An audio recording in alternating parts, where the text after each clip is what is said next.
All right, we are back on the iFilmmaker podcast. It's been a while, and we have Mr. McCoy back. My man, how you doing? It's been a while. Yeah, Come on, man. Dude, so there have been so many theories as to where you've been this whole time. Last our audience heard of you, you were going to India, and then there was some talk that you got kidnapped and you were being held for ransom. They called me, but I kind of ignored the call because I had another job come in and I kind of had to have my priorities in check. I'm like, you know what? Money or McCoy? Money it is. Money it is. I understand. I totally understand. So they released you. You're back. And how have you been? I've been good. So there was a bit of travel. I departed New York City, decided I no longer wanted to be there.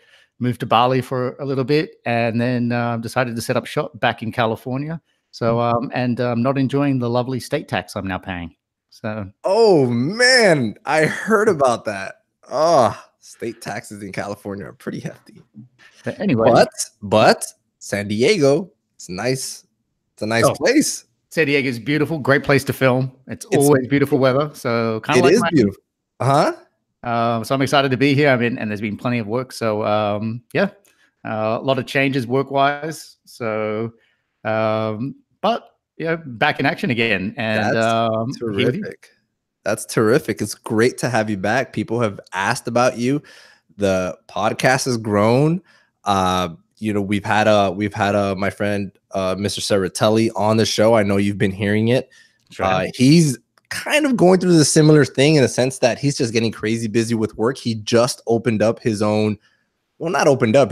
Jersey Filmmaker's been open already, but like he's getting bigger and hiring more people, and it's just getting really, really good. It's just getting super busy for him. Got to get a show on with all three of us on there. Absolutely. I don't think you two have had the pleasure yet, so we got to get you guys on there. And so as for me, so that everyone listening here, as for me, I just moved to a new place. I hope you guys like the new studio. Still working on it. I put Mr. McCoy to shame as soon as he saw it. Look at you. You upgraded. I mean, I've been gone for a few months, you know, and now look at your studio, and now my measly apartment looks horrible with your lighting.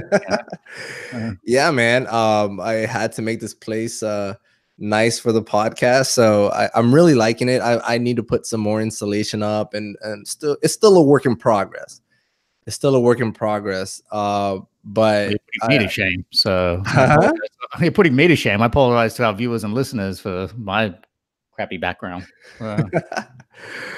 Well, in your defense, you are using a webcam too, so maybe we're not getting the best angle.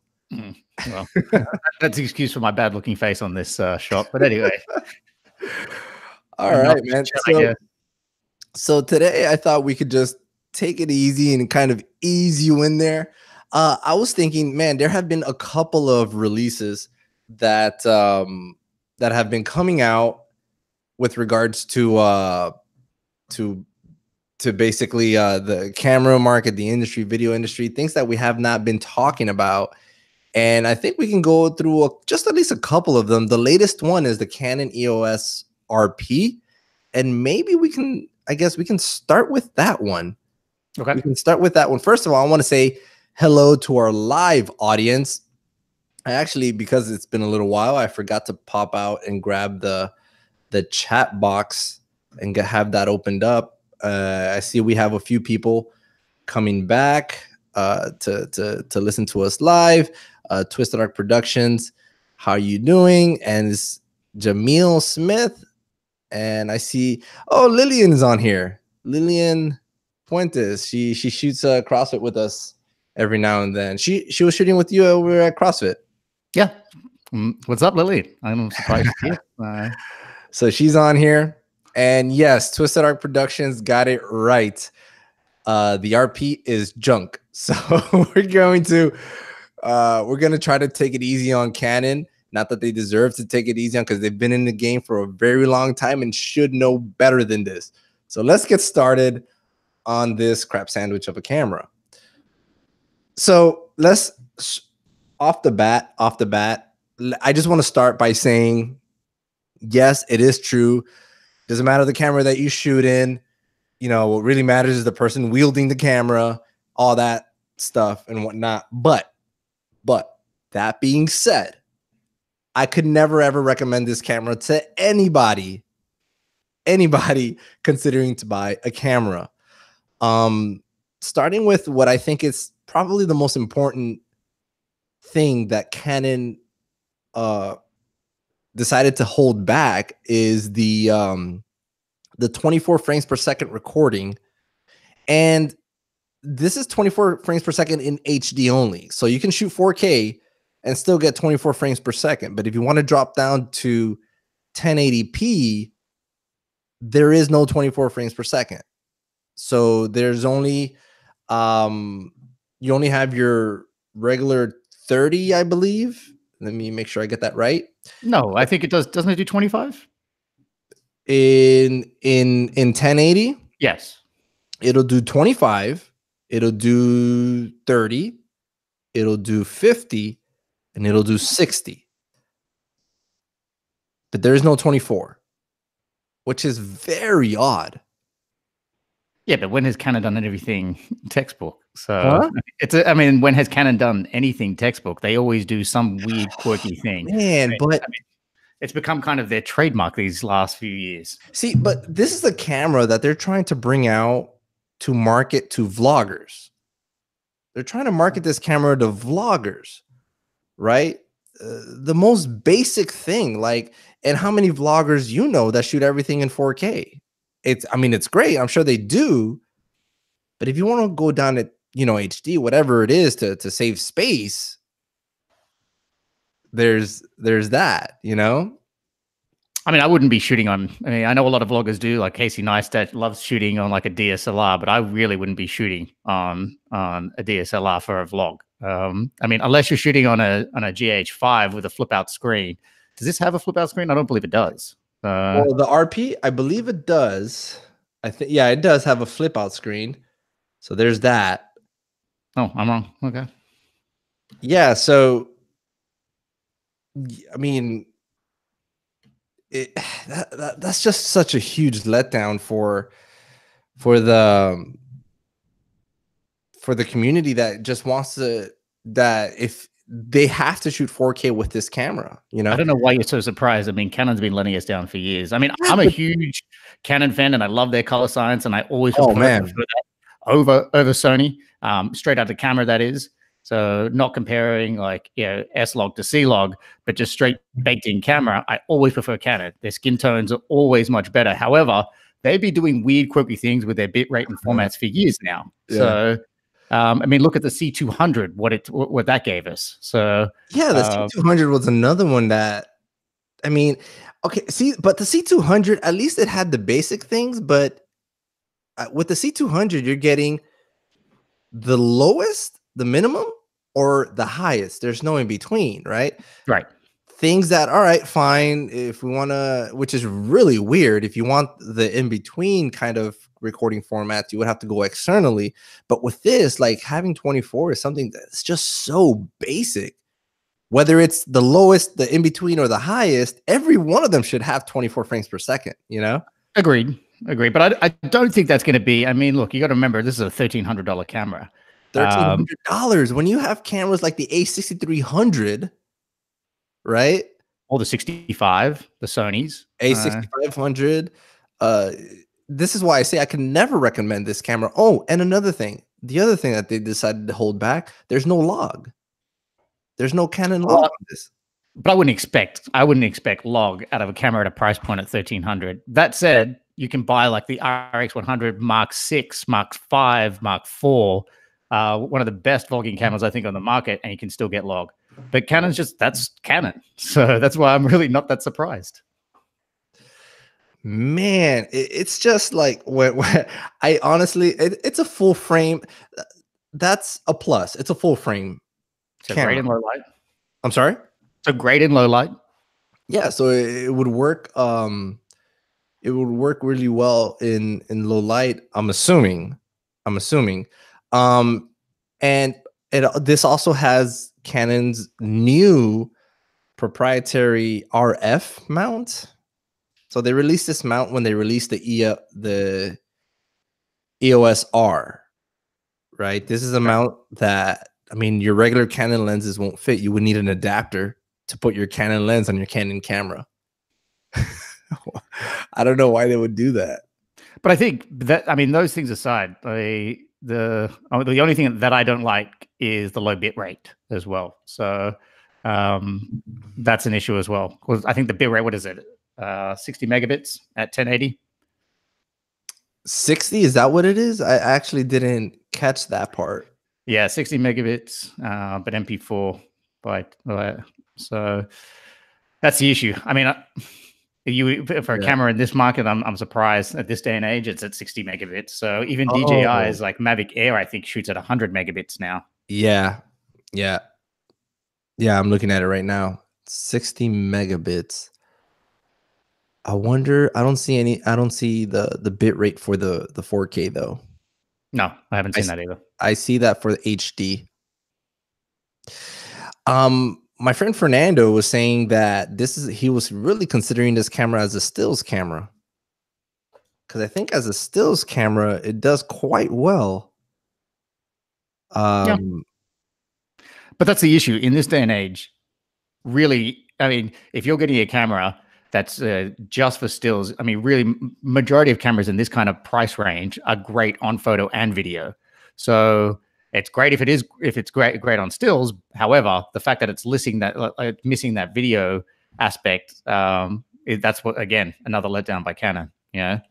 So, I don't know what it is about Canon. I mean, for stills, I'm not a photographer, but it just seems like they're not really interested in continuing to push the video industry. I mean, this camera, again, it seems like it's a great stills camera.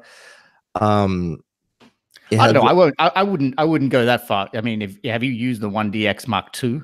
Oh, that's a great camera. That's phenomenal. The 1DX Mark II, the 4K, and like the autofocus on that is phenomenal. I mean, I love using that on a gimbal. And the slow motion in 1080 at 120 frames is absolutely buttery smooth. So that's where Canon is a little bit of a mismatch in regards to how they kind of drop their cameras, and a lot of the time the reason why they kind of hold back is basically so that you go up to the next level of camera. If you're looking for some of those more professional features, they want to push you to that cinema line, like the C1, the C2, the C3. So they're just not as progressive in regards to giving you as much variety as Sony is in their lower level cameras. So I think that's just to be expected with Canon. So I just can't imagine a company, and I'm talking like, I'm trying to think as a business owner, right? I can't imagine a company that will continue to put out cameras like this, knowing that it's going to push people to Sony and Panasonic and Fujifilm. Like, these companies are putting out some great cameras out there. There's no possible way that people would opt to continue to get Canon. No, but I mean, there are other people that the Canon lovers that always been the case. And that analogy that people have always said over the last few years, that Canon is really like the Apple of the photography world, photography/video world. They always move late. They always do weird and sporadic things. I mean, look at Apple over the last few years, the way they've taken out like SD card readers and DVD-ROM readers, and they've gone from Lightning Bolt to USB-C, and now everyone has to have dongles on their computers. They've done the same thing. People are like, I don't understand why they make those decisions, but those large companies like Canon, like Apple, do some weird and strange things. So, and they just move slow. That's always been Canon. Everyone thinks every year they're going to change, and they never change. So, love-hate relationship. So I heard about this one, Geoff here on the chat, or is it Jeff? I'm not sure how it's pronounced. But I did hear about this one. I don't know too much information about it, but apparently, if the camera senses that it's using an EFS lens, you don't even get the option to shoot 1080. Like, you can only shoot 4K or 720. So, okay, he said it's pronounced Jeff. Thanks, bud. So that's another strange thing, and I think I heard that also on my friend DSLR video shooter Caleb Pike. He mentioned something about that, where if you're using a certain lens, you can't shoot 1080. Hmm. It's super odd. Uh, but I don't know. I feel like this camera is just such a huge letdown. And if you continue to look at all the people that are doing camera reviews on this camera, um, it's a huge letdown for like everyone talking about it. Oh man. I mean, look, again, um, it's Canon, I guess. They'll survive, apparently, as you say, maybe. But I don't know. I think that I, I don't know how or what makes them think that this camera was okay to be approved for distribution. But kind of like I keep going back to, they do these weird, strange things where they target a very specific market and gone after that. So you're going to be let down on Canon time and time again. I mean, I look what guess. going back, look what happened with the C200. Everyone was like, "What the heck is up with their recording formats?" I mean, fantastic camera, has amazing autofocus, and then you're basically recruiting RAW or you get 8-bit. You know, Yeah, so yeah. So nothing in between. yeah, Yeah. yeah. Uh, All right, so there's that camera. Let's talk about this new Panasonic S1 camera. We're not going to talk about the S1R, which is more catered for photography and I think it's more expensive. We'll talk about the S1. Wait, can I just say, if you are in that $1,300 range, Mhm. that my suggestion would be to go with the RX100, the Sony RX100, If either you're Mark looking to 5 or vlog, 6. if you're Yes, looking to be a vlogger. yes. That is one of the best like point and shoot cameras on the market today. And for $1,300 for the quality of video you get and for the Mhm. quality of photos you get, that would be my recommendation if you're looking at that Canon. So yeah. Anyway, moving on. Yeah. Well, let me add to what you just said though. You're referring to like people that want to be vloggers, correct? Because can you change the lens on that camera? No, it's Right. fixed. Right. So So it's the like the perfect vlogging camera. Like that's literally for that. Because at that price, I would. What's the A6500 go for now these days? Oh, I don't know. I mean, I use that on a regular basis. The 65 is fantastic, Right. but I wouldn't use that for vlogging. You know, so For vlogging. no. Uh, Okay. Oh, I think I just lost my backlight. Dang it. no, well, that studio is not as fancy as you were making it out to be. I know, man. I had it turned on for a long time before we started. We went live. That's okay. I'll have a bigger battery next time. Um, okay, so let's read some of these comments that are coming in. It says, but there's no dual pixel autofocus in 4K. Come on. It's like they give you some and then you lose some. Jeff said that. Lillian is asking, McCoy, is that what you use for Invictus? What do I use? What, the 65 or the RX. Sony? I think you were talking about the RX when that came in. Yeah, we use a mixture. So I usually film from when I'm filming. I film basically behind the scenes CrossFit documentary style vlog YouTube thing for a gym called CrossFit Invictus. Right. And when I'm filming that, we use several cameras from the FS7 to the FS5 to the Sony 6500. And oftentimes, when I give athletes a camera, I will either give them the Sony RX100 Mark 4 or 5 or a GoPro. So There you go. yeah. Nice. So, yeah, she was referring to the RX 100, but so I want to move on to the Panasonic S1 mirrorless digital camera. Let's just go through the highlight specs here, and This is one I've been trying to get my hands on, but have not been able to use it yet. So yeah, a little bit difficult to kind of discuss. I mean, obviously with all cameras, I think, with the you fact that always we have read to out use some it no matter specs and what. yeah, and we're trying to surmise any kind of like reasonable information. You always have to keep in mind you got to actually use the camera first. But Of um, course. But I think it's reasonable to think what the heck was Canon thinking when they withheld 24 frames or just right, withholding a bunch of features that kind of are pretty basic at this point, you know? I But just I'm even saying in regards to the S1, right it because looked I like a fantastic camera, but without actually getting my hands on it. oh no, Uh, absolutely, absolutely, I completely agree. I'm just super happy with Panasonic and what they've been bringing to the table lately. That I'm I think it's safe to be optimistic about these products, but they're stepping into the full frame world now, so things can get a little bit different now. But that's one of those ones as well. I actually do think, I mean, I started using the Panasonic, I think it was the GH4, maybe back in 2012 or 13. Right. And somewhere around there. But and it's been one of the cameras that I've always loved and think the image quality is fantastic, but it just does not get very much love online or by like the Sony or the Canon enthusiasts. But I think it's one of the best cameras. And I used your GH5 a few Yeah. months ago, and the image quality was phenomenal. Right. The only thing I didn't like, and we can maybe talk about in regards to the S1, Okay. was the autofocus. So trying to Yeah. use the GH5 on a gimbal, it was just way too slow. Yeah. Oftentimes, I flip my thing into autofocus, and with a 6500, it works phenomenally well. So, or Yeah, even no, for or even sure. a That 1DX. definitely goes to the G A6500. The autofocus on that camera is phenomenal. Um, However, that being said, for in the GH5's defense, I think you were using mine, but with an adapter, a Metabones adapter, and then the lens. So you kind of have to. I'm sure it loses a step or two in that little transition.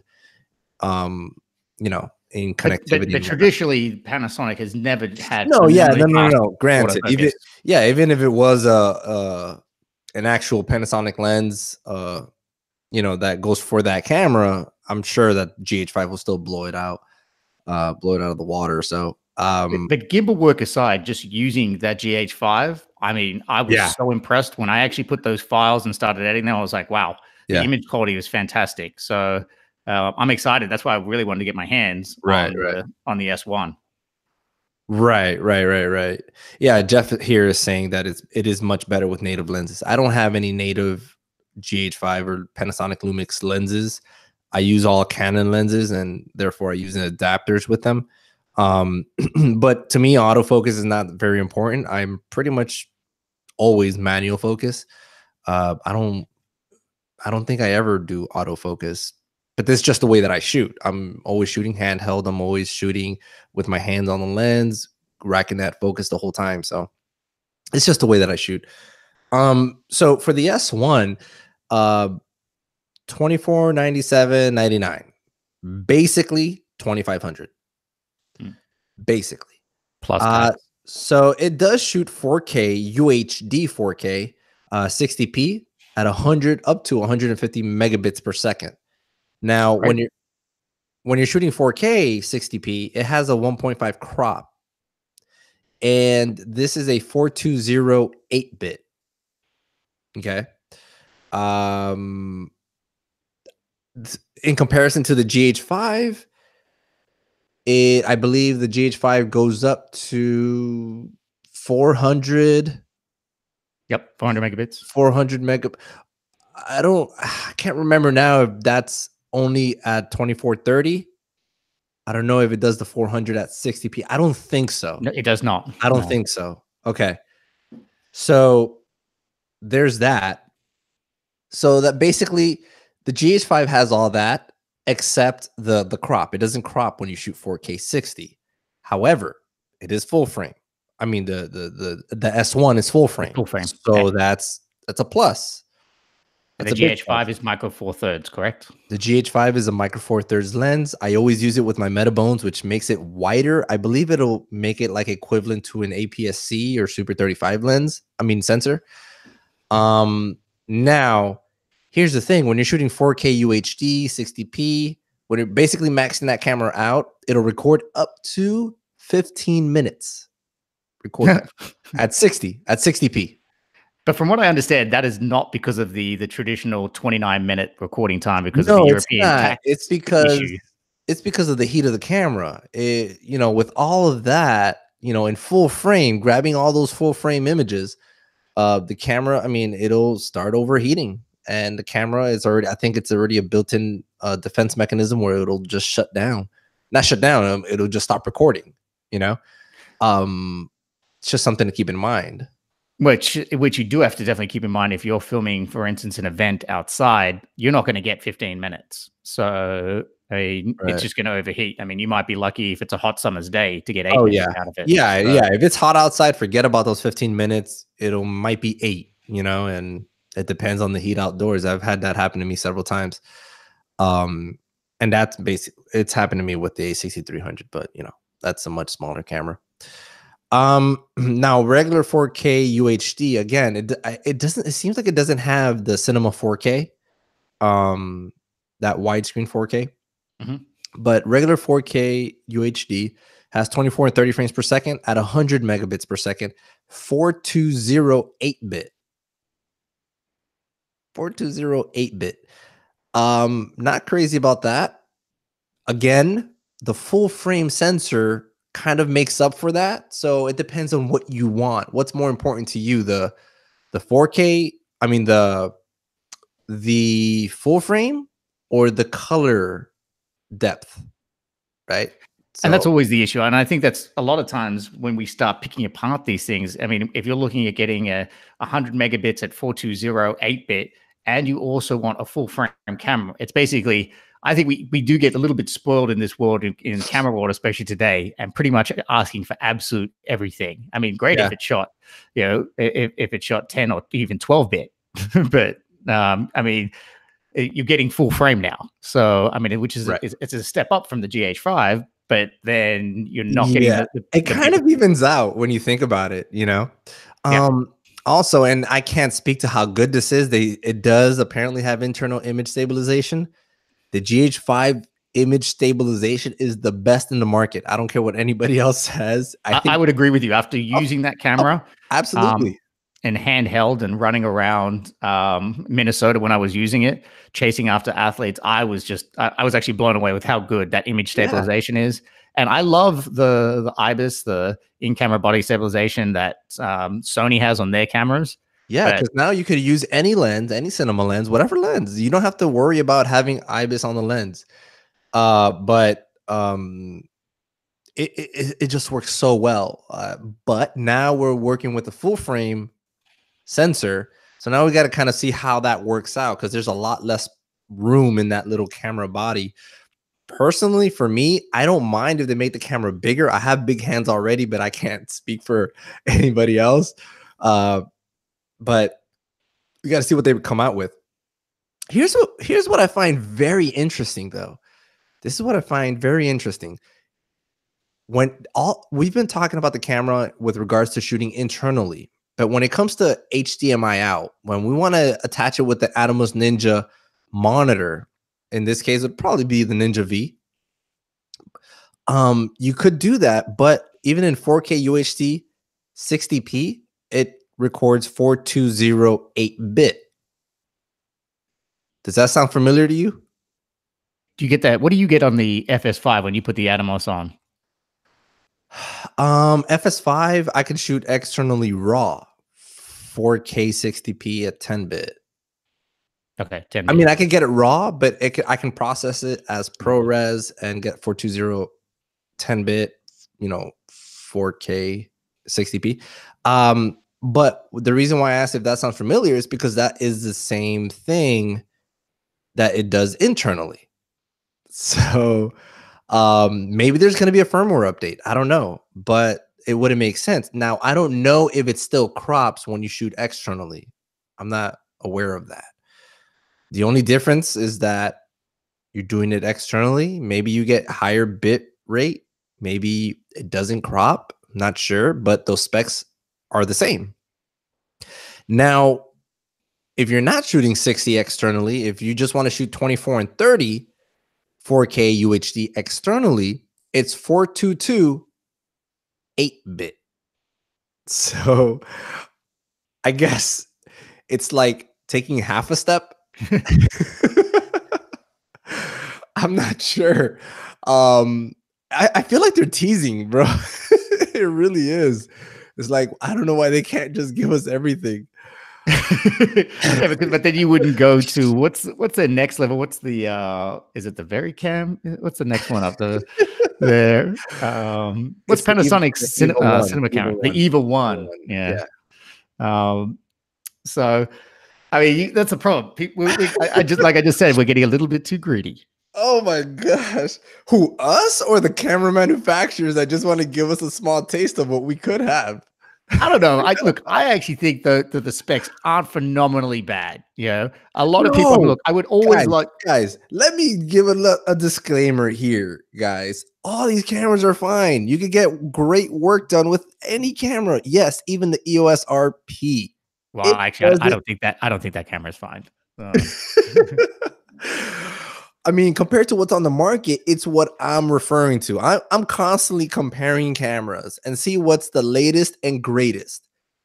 We can call something the latest, but it might not be the greatest, you know?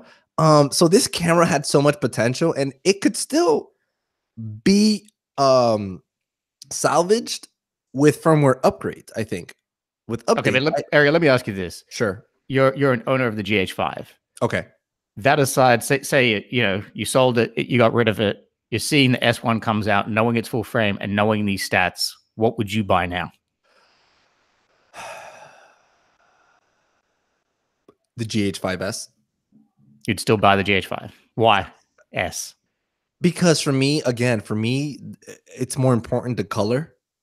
I personally, But a lot of people don't have like, I mean, coloring is a specialist skill, sure. and some people, I mean, I do it, I don't do it as well as a professional colorist, obviously, Right, but a right. lot of people, obviously, they just choose a picture profile. They won't be shooting like log, Right. and they don't need to do much color. I mean, they will get their exposure correct, and Sure. the last thing they're going to do, especially if you're a one-man band, is Yeah. color it. So let's say you didn't have the coloring skills, or you just didn't like the color. What would you get? If I mean, man, I gotta say, well, here's the thing. That's hard because I would like to know how good the IBIS is because that's a huge factor for the GH5, man. That's a huge plus. The autofocus, I mean, maybe they could be saved with phenomenal autofocus. I don't know. I don't know how great it's gonna be. Um, maybe with firmware updates in the future. But to be honest, like I still think that the GH5 is almost a total package. It's almost a total package, man, because it gives you absolutely everything. And I mean, right now, the only thing I think that would make the GH5 very, very close to the perfect camera is if it had a full frame sensor, right? If that 4K internal, that 4K 60p, if they could turn that into a 10-bit, that would Right. be ridiculous. Ridiculous. Like no camera would even come close to that camera, you know? Right. Those two things alone right there, just two things would turn the GH5 into a phenomenal monster of a camera, right? And that would be incredibly hard to beat. And I feel like we're already there. And I'm talking as an industry as a whole, right? The GH5 has come out. You see all these specs. You see how popular it got because of all these specs. Now let's take this that we already have and let's just make it better, you know? And I feel like, why are we like kind of bouncing around and flirting with different things and holding things back? Um, I'm not a professional in whoever in these manufacturing of cameras and whatnot, but I feel like we take a step forward with giving it the full frame, but we take like 4 steps back with removing, 10-bit with 420 8-bit, even externally recording. Like I feel like, come on, guys, it can't be that hard. But going back to your question with which camera I would pick, I've never had a space issue with the GH5. So the sensor really doesn't bother me, especially because I use the Metabone speed booster, which widens out my sensor. I've never had a space issue, maybe close to a low light issue, but that's pretty much it. I've But are you taking into account as well, you're not taking that many photos with it? Because having that full frame, if you're taking photos, and I Right. don't remember how many megapixels the GH5 is, but I believe the S1 is 24 megapixels. Having that as well, what is the GH5? Do you know? What does it shoot in regards to megapixels? GH5, maybe 2021. I think the S1 is 24. The So, H1, the S1 is 24.4, I think. Let me check the so when GH. you're talking about it, you got to remember we're not comparing apples to apples because we're only talking video centric review. Yeah. Right. No, again, and that's what I'm talking about. Video. Right. This iFilmmaker. They don't care about photography. Oh, But going back to what you were saying, why don't they make it that? Because this is not just a video centric camera. right. You are getting a photography camera as well. And so when they're going into making that, playing devil's advocate here for a moment, you have to Right. take into account that this is not specifically just a video camera. They've been doing phenomenally well at that, but we also have to look at the other aspect that you're not just getting a video camera. And if you do want that, maybe we should be going to GH5 is 20 megapixels. okay, so you're getting what, 4.5 megapixels more. So Sure. that's something to keep in mind, because there are some people that are dabbling in both fields. So Right. that may explain what your question is. Why haven't they done that? Yeah. So So apparently, also, Jeff just reminded me there are paid upgrades. So it says the paid firmware gives you 10-bit HDMI out in all the 4K modes, which the GH5. And again, I keep comparing this to the GH5, and I know people say don't do that because it's a completely different camera. Fine, sure, but I'm doing it because it's the camera that I use. So it's what if it could beat my GH5, then I would want to replace it. And yes, there's a case to be made that there's a full frame land, and then there's micro four thirds land. Whatever, you can compare those cameras, but I'm comparing them by features, what these cameras are meant to do in the video world. So I compare sensors, I compare specs, bit depth, bit rate, frame rate, everything. I'm comparing all that stuff. Low light.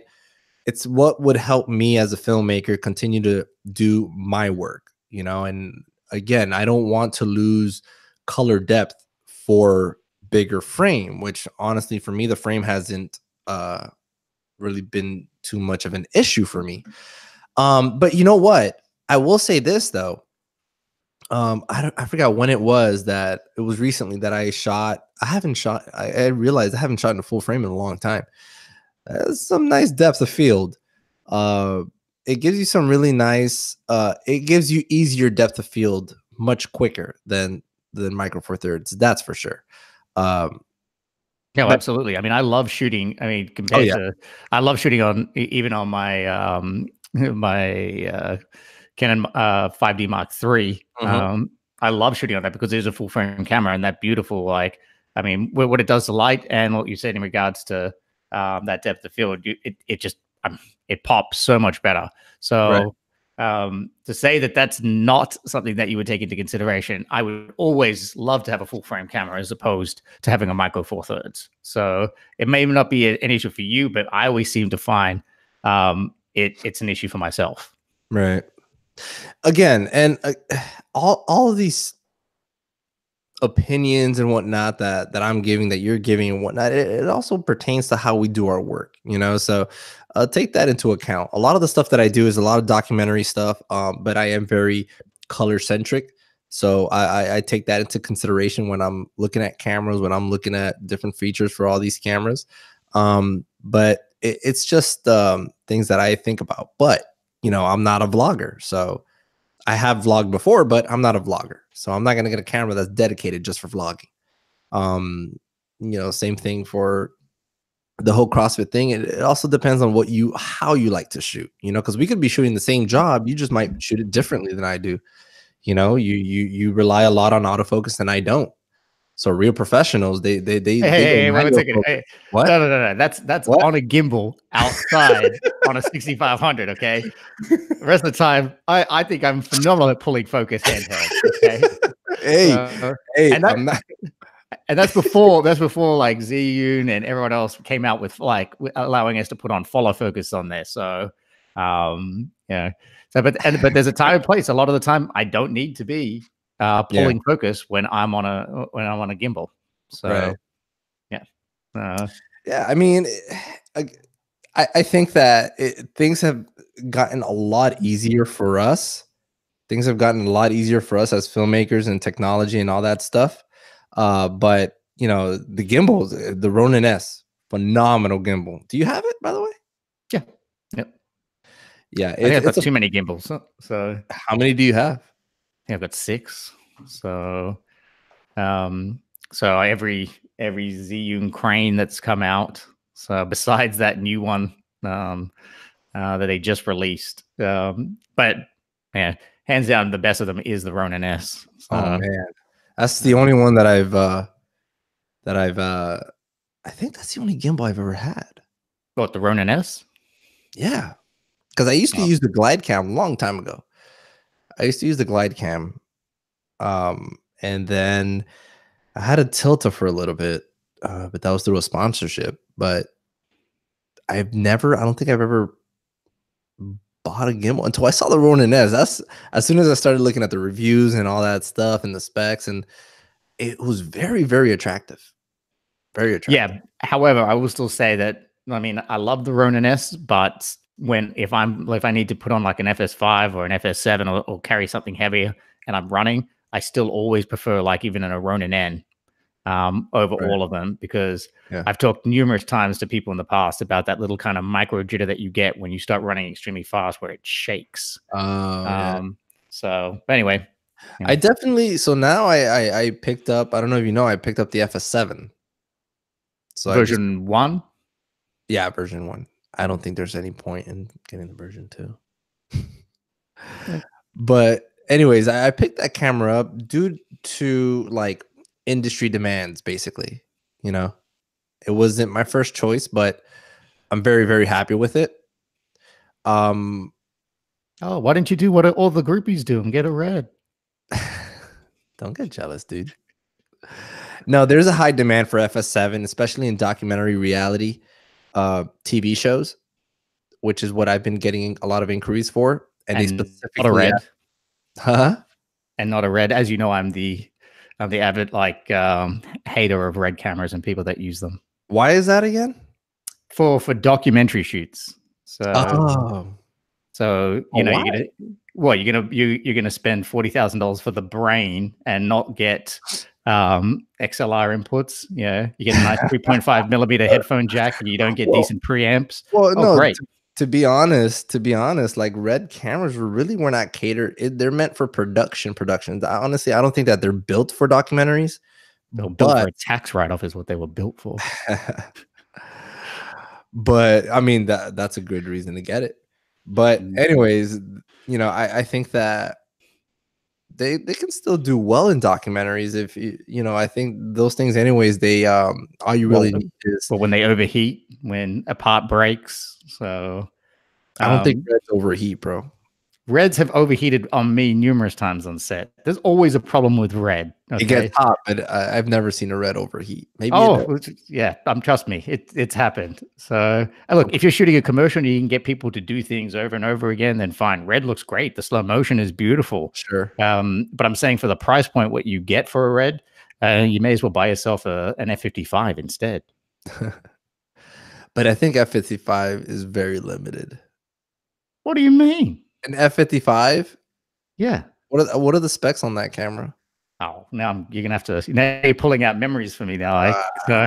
You don't know. Uh, You could you don't know because when you're editing in a real editing software, when using a real editing software like Premiere, mhm. you can take full benefits of all the features that those cameras give you.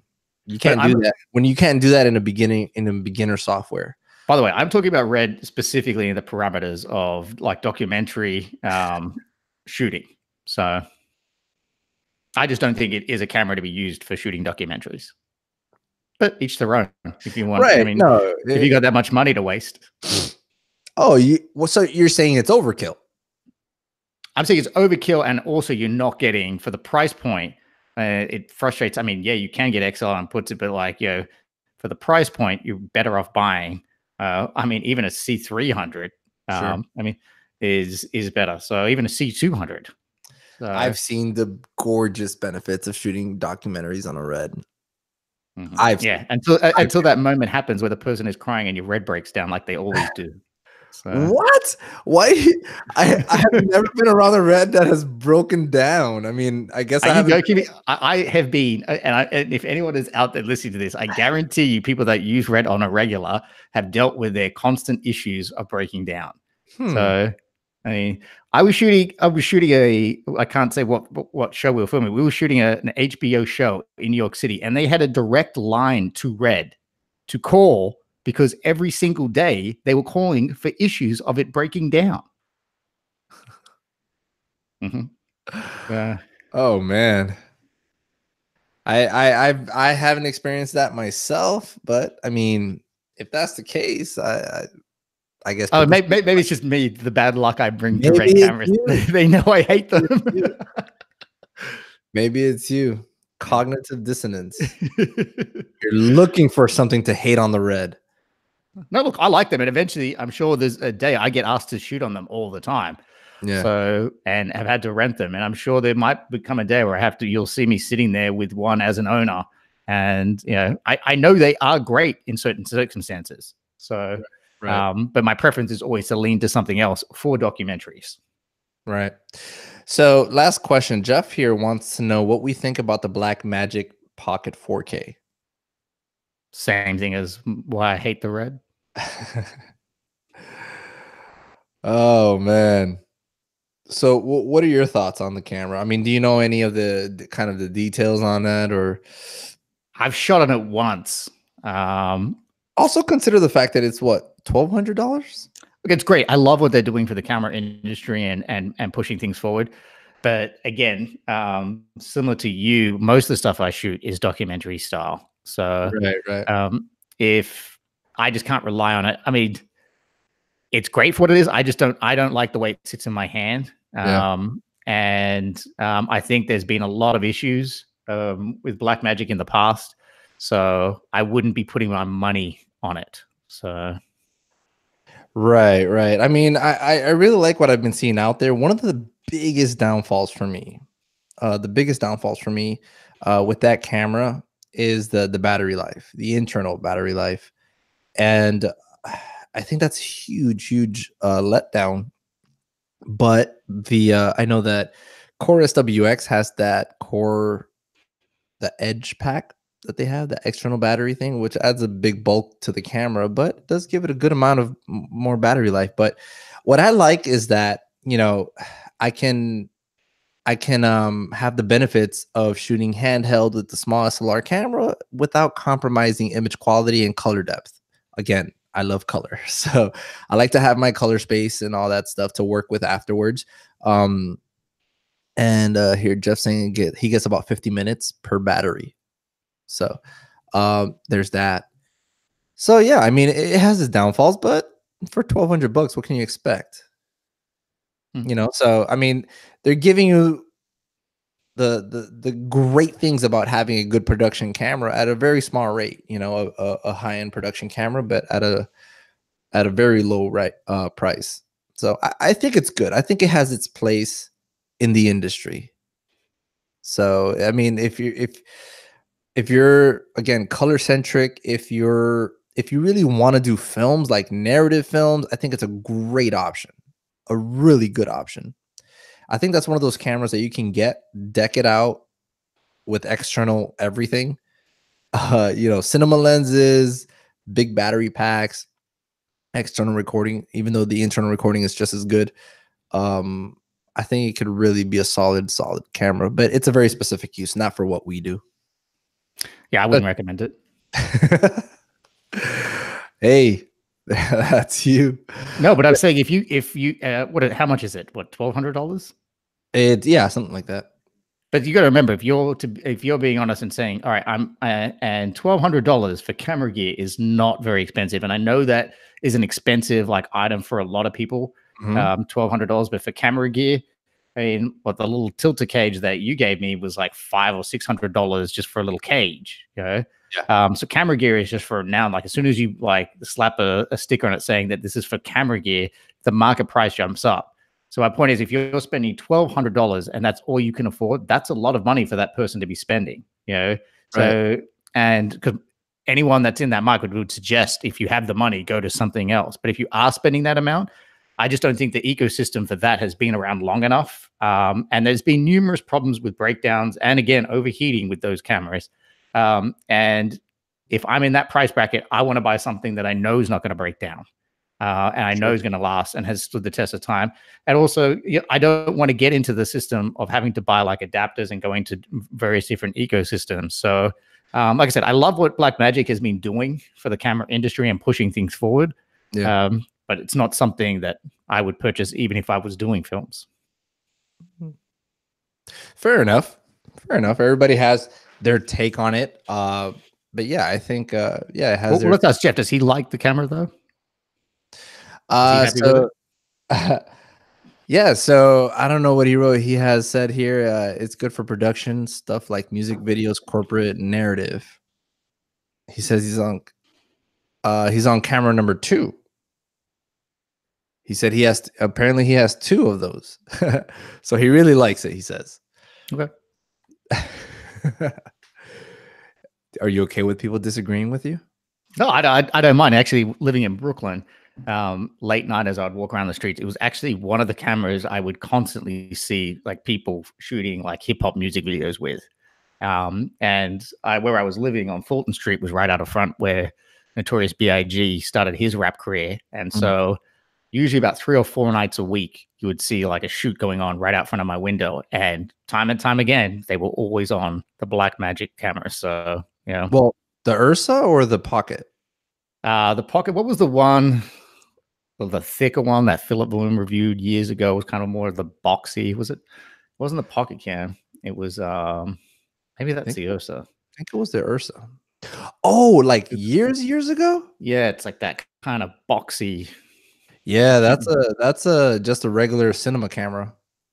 Yeah, I can't remember the name of it, but that's what I mean. That's literally called like the Blackmagic Cinema 4K, something like that. Yeah, yeah. So a lot. I mean, I know a lot of people do shoot on it, and if you're getting great results on it, then don't listen to me. Yeah, not that you would.